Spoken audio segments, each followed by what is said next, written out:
Well, jury selection has begun in the trial of Boston Marathon bombing suspect Joe Tsarnaev. Over the next 3 days, nearly 1,200 potential jurors will be called to be considered.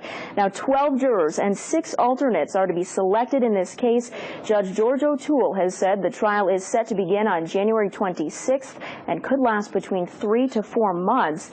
Let's go one-on-one now. As that bombing trial gets underway, people across the country and here in the state have many questions about how this process will work. Joining me live now is Western New England University law professor Arthur Leavens. Thank you so much, Arthur, for being here. So this is confusing for some people just because of the sheer number of jurors that we're seeing.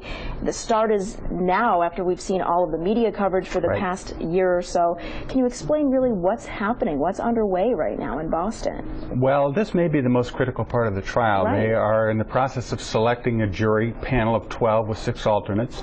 Those folks are going to be the ultimate decision makers in this case, and it's really going to be 2 decisions they're going to have to make. First, did he do it?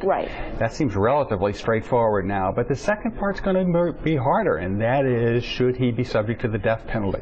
17 of the 30 counts with which he's charged have death penalty as a potential penalty, and it will be up to those 12 jurors to decide unanimously on the various factors that lead to that determination. Right, and when we talk about the death penalty in Massachusetts, we haven't seen this in quite some time, so this really could change the course of the state's history. Well, that's right. Of course, in the state, the death penalty has been held unconstitutional, and so there is no state death penalty. But at the federal level, there still is a death penalty.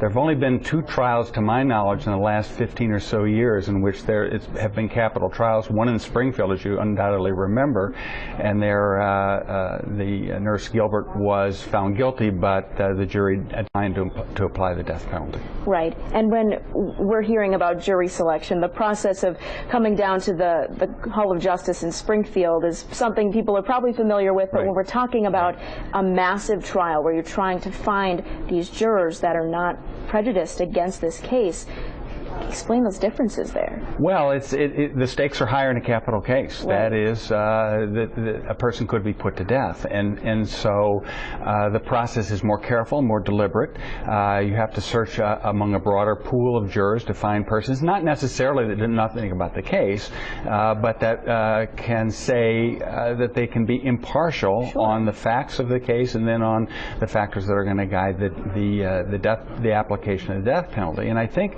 the government is looking for not necessarily a death jury, but at least jurors who are open to the possibility of being persuaded that the death penalty could be appropriate in a particular case. Right, and when we talk about the trial, as you said, it may seem obvious that there could be a guilty verdict in this, but can you explain the process of what comes in that sentencing phase when the jury does decide whether or not to impose death? They have to find, first of all, that he's guilty of a death crime. 17, as I say, have been alleged are going to be proved. But then there's a separate trial. It's somewhat more informal, but the parties are going to respectively, the prosecution is going to set forth evidence which it says are so-called aggravating factors. They have named 13 potential aggravating factors, such as a particularly cruel or heinous method of execution, or a vulnerable victim, the child, or the like. And they have to convince the jurors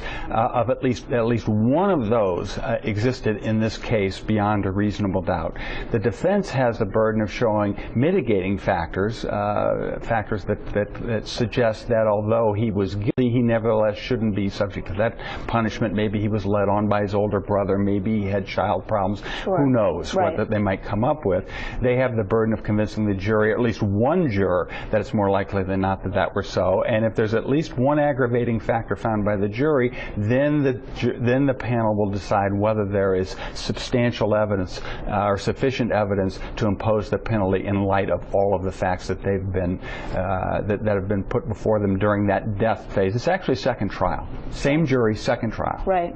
Well, thank you so much for that perspective. Surely a lot more to happen and a lot more to come as the weeks drag on here. Thank you so much.